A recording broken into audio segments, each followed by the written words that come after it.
Esta es una nueva emisión de TVC4 Noticias, el informativo diario de Comarca TV comprometido con la verdad. Estas son las novedades.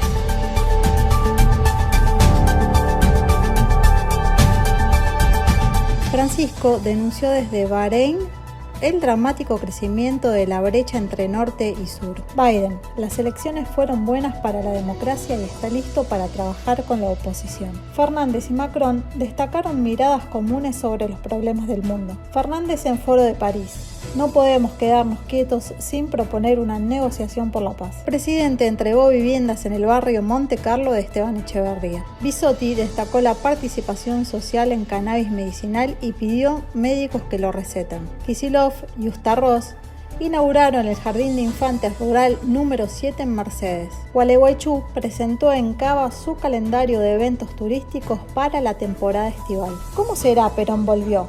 El primer parque temático peronista. Dybala, Foyt y Joaquín Correa completan la lista definitiva de Argentina para el Mundial de Qatar. Efemérides, 14 de noviembre. El pronóstico del tiempo para Buenos Aires y sus alrededores para este lunes y martes por Victoria de Pablo. El Papa Francisco rechazó desde Bahrein la formación de zonas de influencia y bloques contrapuestos por parte de las potencias y renovó su pedido para que se abran negociaciones serias de paz entre Rusia y Ucrania y pidió al mundo no olvidar la brecha en constante y dramático crecimiento entre el norte y el sur, al cerrar en el país árabe un foro sobre la relación entre Oriente y Occidente. Deseamos desde las disputas entre Oriente y Occidente que se resuelvan por el bien de todos sin desviar la atención de otra brecha en constante y dramático crecimiento, la que se da entre el norte y el sur del mundo. Pidió hoy el pontífice al cerrar el evento sobre la coexistencia humana del que participa en el Palacio Real de Sakir del Reino Árabe. Dopo due tremende guerre mondiali, dopo una guerra fredda che per i decenni ha tenuto il mondo con il fiato sospeso, tra tanti disastrosi conflitti in ogni parte del globo, tra toni di accusa, minacce e condanne, ci troviamo ancora in bilico sull'orlo di un fragile equilibrio e non vogliamo sprofondare. Un paradosso colpisce: mentre la maggior parte della popolazione mondiale si trova unita dalle stesse difficoltà, afflitta da gravi crisi alimentari, ecologiche e pandemiche, nonché di un'ingiustizia planetaria sempre più scandalosa, pochi potenti si concentrano in una lotta risoluta per interessi di parte, risumando linguaggi obsoleti, ridisegnando zone di influenza e blocchi contrapposti. Sembra così di assistere a uno scenario drammaticamente infantile. Nel giardino dell'umanità, anziché curare l'insieme, si gioca col fuoco, con missili e bombe, con armi che provocano pianto e morte, ricoprendo la casa comune di cenere e di odio. El presidente de Estados Unidos, Joe Biden, dijo que las elecciones de mitad de mandato fueron un buen día para la democracia, después de que la votación se celebrara sin problemas, pese a años de acusaciones de fraude electoral por parte de algunos republicanos. Well, we had an election yesterday. And it was a good day, I think, for democracy. And I think it was a good day for America. Excuse me, I have a little hoarse. Our democracy has been tested in recent years, but with their votes, the American people have spoken and proven once again that democracy is who we are. And let me say this, regardless of what the final tally in these elections show, and there's still some counting going on, I'm prepared to work with my Republican colleagues. The American people have made clear, I think, that they expect Republicans to be prepared to work with me as well. My guess is, I hope Jill and I get a little time to actually sneak away for a week around between Christmas and Thanksgiving. And my guess is it'll be early next year we make that judgment.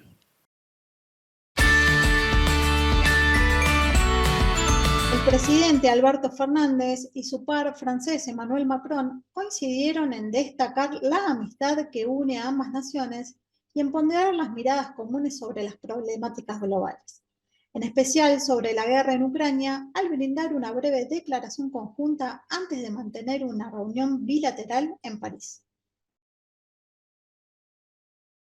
Con el presidente Macron nos une una mirada común sobre los problemas que el mundo atraviesa. No solamente el problema de la guerra, que es un tema que nos preocupa, nos convoca, nos obliga a encontrar soluciones. El presidente ha sabido escucharme cuando le dije que la guerra repercutía muy negativamente en el hemisferio sur, y la verdad es que hizo mucho para que el G7 escuche al hemisferio sur sobre las consecuencias de esa guerra. Y desde entonces venimos trabajando juntos para ver cómo poder encontrar una salida a un problema que afecta la paz mundial y el desarrollo de nuestros países y de los países que más desarrollo necesitan. Con el presidente de Francia, además, nos unen miradas comunes sobre la importancia de los derechos humanos, la vigencia del Estado de Derecho, la eliminación de los discursos del odio, la necesidad de trabajar por los problemas de género, tratando de lograr plena igualdad, la plena igualdad de las mujeres, y también garantizar los derechos de los niños y de los adolescentes, tema que nos va a convocar en una reunión que tendremos ahora sobre el grooming, el uso de las redes en perjuicio de niños y adolescentes. Sabe mi amigo Manuel que tiene en mí un amigo sincero, que lo valora, que lo aprecia, que comparte un ideario común sobre la necesidad de un mundo en paz y la necesidad de un mundo en democracia y la necesidad de un mundo en desarrollo. Y para la Argentina es muy importante saber que en el centro del mundo, en el centro de Europa, un presidente francés tiene esta vocación y esta capacidad de escuchar a los países del hemisferio sur y en particular de la América Latina. El presidente Alberto Fernández afirmó en París que ante la guerra en Ucrania no podemos quedarnos quietos sin proponer una negociación para lograr la paz, y sostuvo que América Latina debe formar parte de esa conversación. La Argentina viene de la desgracia de un alto endeudamiento, pero cuando estamos tratando de salir de ese problema, aparece una pandemia que ha dejado al descubierto toda la inequidad que en el mundo se vive. Y cuando la pandemia parece estar desapareciendo, aparece una guerra que conmueve definitivamente al mundo todo. Si alguien piensa que la guerra es un conflicto entre rusos y ucranianos, se equivoca. La guerra es un problema que excede en mucho a Rusia y Ucrania. No se trata de que estamos haciendo un planteo ideológico. Acá la discusión no es entre Occidente y Oriente o entre Rusia y Estados Unidos, Rusia y la OTAN. La discusión es que acá en el norte vuelan misiles, pero en el sur se desarrolla el hambre. Ese es el problema que tenemos. El conflicto ha llegado al sur del mundo y el sur del mundo la pasa mal por este conflicto. Vergüenza debería darnos que después de haber perdido más de 6 millones de vidas por la pandemia, la misma Organización Mundial de la Salud no sabe si son 10 millones de vidas las que se han perdido como consecuencia de la pandemia por muertes no registradas adecuadamente. Vergüenza debería darnos que después de haber vivido eso, el mundo se anime a llevar adelante una confrontación bélica como esta. ¿Dónde está la ética política que ve semejante desastre y no reacciona? Alguno dirá, bueno, pero Argentina, América Latina, es productor de alimentos, tiene una gran oportunidad por delante. Miren, no quiero tener una gran oportunidad como una consecuencia de una guerra. Quiero tener la oportunidad de desarrollarme sin que haya guerras de por medio y sin que gente muera de por medio. Los organismos internacionales de crédito, donde hay países endeudados como Argentina y Ucrania, ¿qué están haciendo por repensar los programas económicos que le piden a esos países para pagar sus deudas frente al cuadro internacional que se vive? En verdad hago todos estos planteos porque creo que Emmanuel me ha invitado aquí para que la voz del sur sea oída. Y lo que debemos hacer es reaccionar, es decirle a los que están en disputa que esa disputa no es de ellos dos, que esa disputa mata a muchos más donde se debe debatir la paz, en esa mesa el hemisferio sur tiene que estar sentado, porque el problema también es nuestro. El problema también nos atañe a nosotros. Y es muy bueno que volvamos a poner en valor la palabra paz, aun cuando a muchos les suene naif y piensen que es un acto inocente e ingenuo reclamar la paz. Nada hay más revolucionario en el mundo del presente que reclamar la paz. Nada hay más revolucionario en el mundo del presente que reclamar la paz. Porque es una indecencia después de la pandemia que hemos vivido, que algunos maten a otros por disputas territoriales. Argentina no quiere estar ausente y por eso está en este escenario. Venimos trabajando con el presidente de Francia desde hace mucho tiempo para plantear nuestra posición, para reclamar que Ucrania y Rusia vuelvan a sentarse en una mesa de diálogo. El presidente Alberto Fernández recorrió junto al ministro de Desarrollo Territorial y Hábitat Santiago Maggiotti y el intendente local Fernando Oray las primeras 114 viviendas en el barrio Monte Carlo de la localidad bonaerense de Monte Grande de Esteban Echeverría. Se realizaron en el marco del programa Reconstruir con una inversión de más de 273 millones de pesos.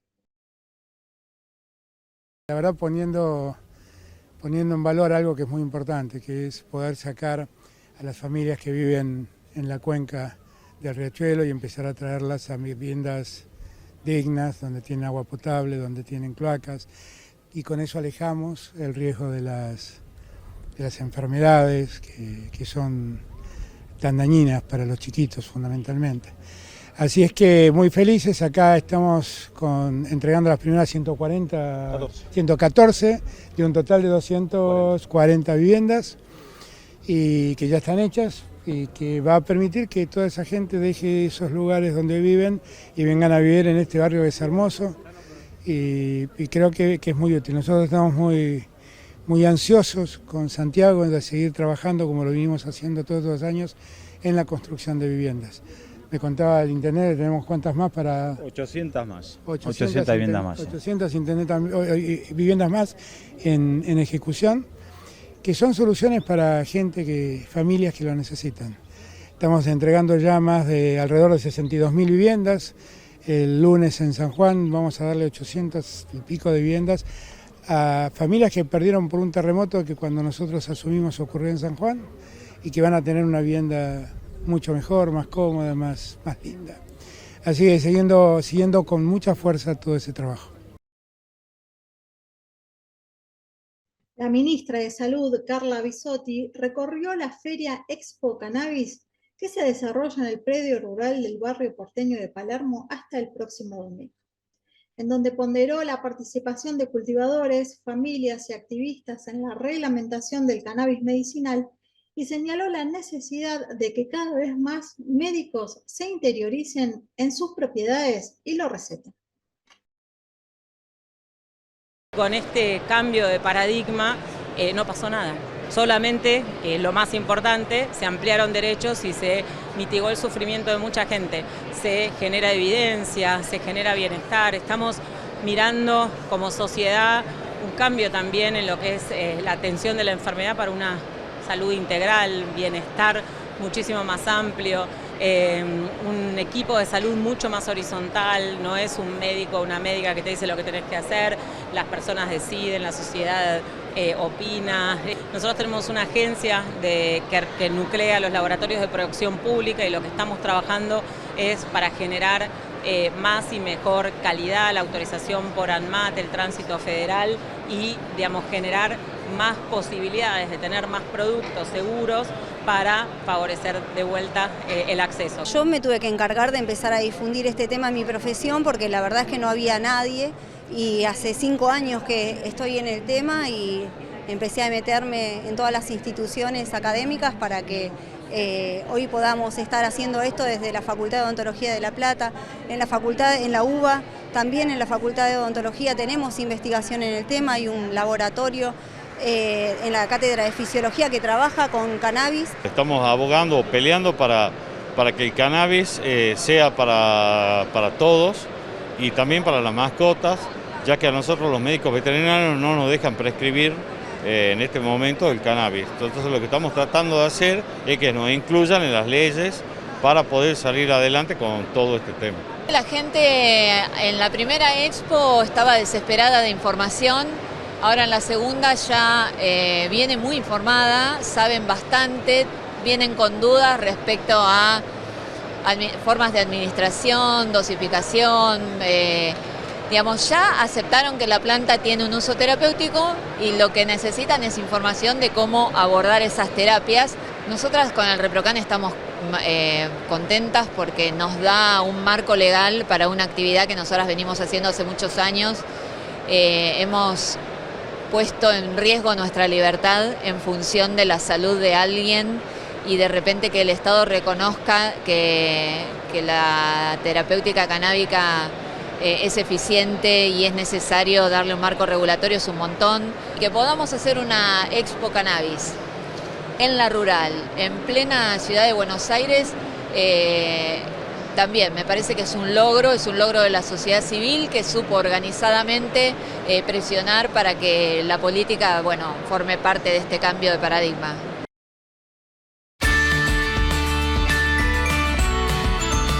El gobernador de la provincia de Buenos Aires, Axel Kicillof, encabezó el acto de inauguración formal del Jardín de Infantes Rural y de Islas de Matrícula Mínima número 7. En el municipio de Mercedes fue junto al intendente local Juan Ignacio Ustarroz, el director general de Cultura y Educación Alberto Sileoni, la ministra de Gobierno Cristina Álvarez Rodríguez y la directora de la institución Ana Carruter. Hemos puesto en valor esta escuela e inaugurado este jardín porque somos parte de un gobierno que entiende que el acceso a la educación genera un cambio profundo en las perspectivas de nuestra sociedad y sobre todo de quienes más lo necesitan, aseguró Kicillof y agregó: con estas instituciones estamos garantizando el derecho de familias de trabajadores y trabajadoras del ámbito rural, quienes merecen contar con las mismas oportunidades que tienen todos y todas las habitantes de cada esquina de la provincia. Un día histórico, un día de mucha felicidad, porque se concretó un sueño, un anhelo de toda una comunidad de acá de La Verde, de Mercedes, de Tomás Jofré.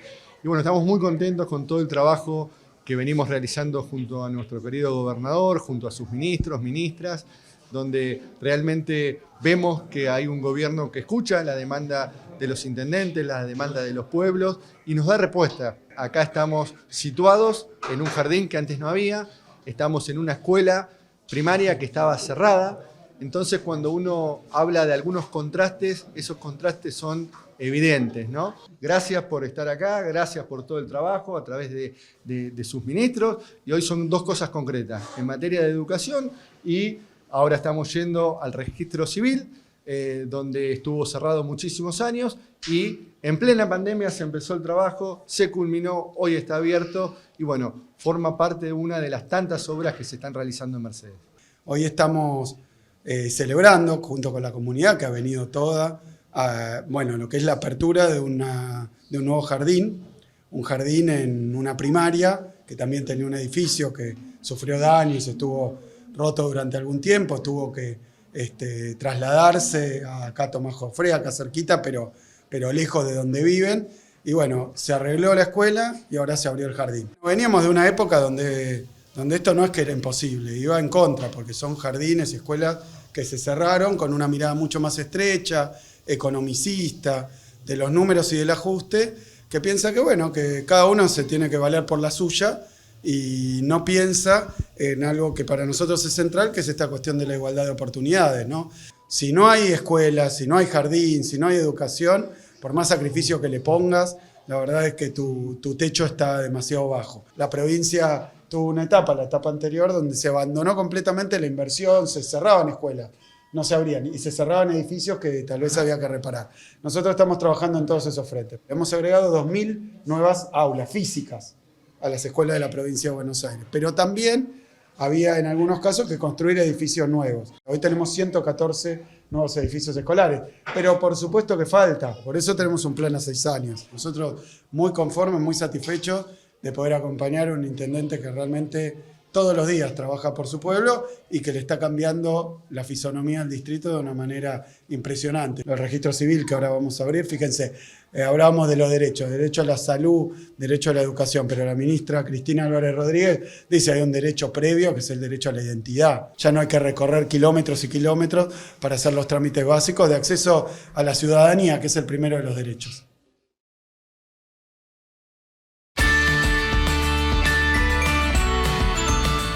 La ciudad entrerriana de Gualeguaychú expuso en la ciudad de Buenos Aires su calendario de eventos para lo que resta de la temporada estival. Durante una representación en el Centro Cultural Kirchner, con números en vivo de murgas, batucadas y cantantes, y la participación de autoridades municipales y nacionales. Es una ciudad que a su vez es muy elegida durante todo el año por tener una belleza natural y una tranquilidad vinculada a su naturaleza, a las reservas naturales y a las actividades vinculadas al río, que bueno, es muy propicia para todas las familias que quieren pasar a lo largo de todo el año con las 4 estaciones muy buenos momentos. Sigue siendo Gualeguaychú de las 10 ciudades más buscadas durante todo el año de la República Argentina. Los principales atractivos y novedades de la ciudad que hoy estamos presentando en el Centro Cultural Néstor Kirchner están vinculadas, sobre todo en esta etapa, a los meses de verano, en donde la fiesta máxima es el carnaval del país. Ese carnaval que tiene ya décadas, en donde se ha ido consolidando, es una fiesta de las más grandes a cielo abierto que tiene la República Argentina. Nos hemos preparado muy bien, hemos preparado todo a punto para que todo lo que tiene para ofrecer nuestra ciudad, para los diferentes grupos etarios, para los diferentes intereses, para la búsqueda diferente que tiene nuestra sociedad, la puedan encontrar en la ciudad de Gualeguaychú. Eso nos hace prever que estamos ante una temporada del verano 2023 que va a ser seguramente inédita. Gualeguaychú nos da alegría, nos da frescura, nos abraza con el río, pesca, mates a la orilla del río, paseos por el río. La verdad que es un lugar maravilloso, así que los invitamos y queremos que sea una temporada hermosa y así va a ser. Hay mucho talento en Gualeguaychú, muchísimo, desde todas las áreas. Música, bueno, lo que es el carnaval, costureras, realizadores, directores de arte. Es un lugar, realmente es una cuna de artistas y tenemos posibilidades de transitar en distintos lugares de Gualeguaychú nuestras expresiones, así que totalmente agradecida por eso. Muchas veces se llevan meses preparando ensayos, porque no solamente es la batucada, sino que hay que preparar, como dije antes, una puesta en escena con un cuerpo de baile, pasistas, más cuerpo de batucada, y eso implica tiempo, mucho tiempo de ensayo y de poder sincronizar todas esas partes, así que sí, se necesita tiempo, mucho compromiso y bueno, lo vivimos con muchísima pasión. Todos los artistas acompañamos esa fiesta, tratamos de que día a día la calidad siempre siga y siga creciendo, con ensayos, con una puesta en escena cada vez mejor y bueno, todo eso es con esfuerzo, pero esperamos que sea una temporada hermosa y que vaya también la gente a acompañarnos y a disfrutarlo.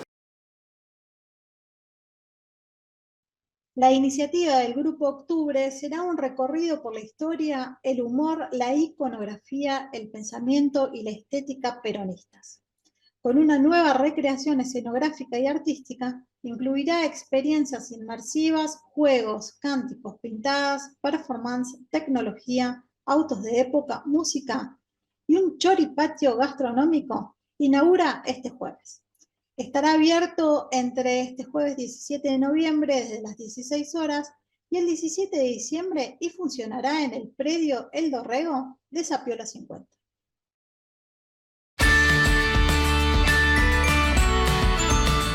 Los delanteros Paulo Dybala y Joaquín Correa y el defensor Juan Foyt resultaron los últimos jugadores en ingresar en la lista definitiva del seleccionado argentino para el Mundial Qatar 2022.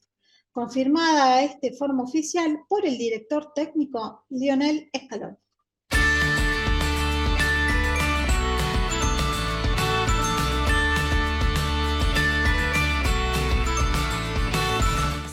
Efemérides, 14 de noviembre. En 1831 muere en Berlín, a la edad de 61 años, el filósofo alemán Georg Wilhelm Friedrich Hegel, padre del idealismo alemán y uno de los más influyentes del siglo XIX. Su obra tuvo un profundo impacto en el materialismo histórico desarrollado por Karl Marx. En 1840 nace en París el pintor francés Claude Monet, uno de los creadores del impresionismo, término que deriva de su obra Impresión, Sol naciente de 1862. En 1851 se publica en Nueva York su novela Moby Dick, del escritor estadounidense Hernán Melville, que narra la obsesiva y autodestructiva travesía de un barco ballenero en persecución de un gran cachelote blanco, una de las obras más importantes de la literatura en lengua inglesa. En 1919 nace en la ciudad bonaerense de La Plata el abogado John William Cook, ex diputado peronista a quien el expresidente y general Juan Domingo Perón designó como único representante suyo y del movimiento nacional justicialista luego del golpe de Estado que lo había derrocado en septiembre de 1955. Se celebra el Día Mundial de la Diabetes, instituido en 2006 por la Organización Mundial de la Salud ante la creciente amenaza sanitaria que representa esa enfermedad. Conmemora la fecha de 1891 en la que nació el médico e investigador canadiense Frederick Banting, quien descubrió la insulina junto con su colega y compatriota Charles Best en 1922. Se celebra el Día del Tambero, en conmemoración de la fecha de 1920 en la que se fundó la Unión General de Tamberos.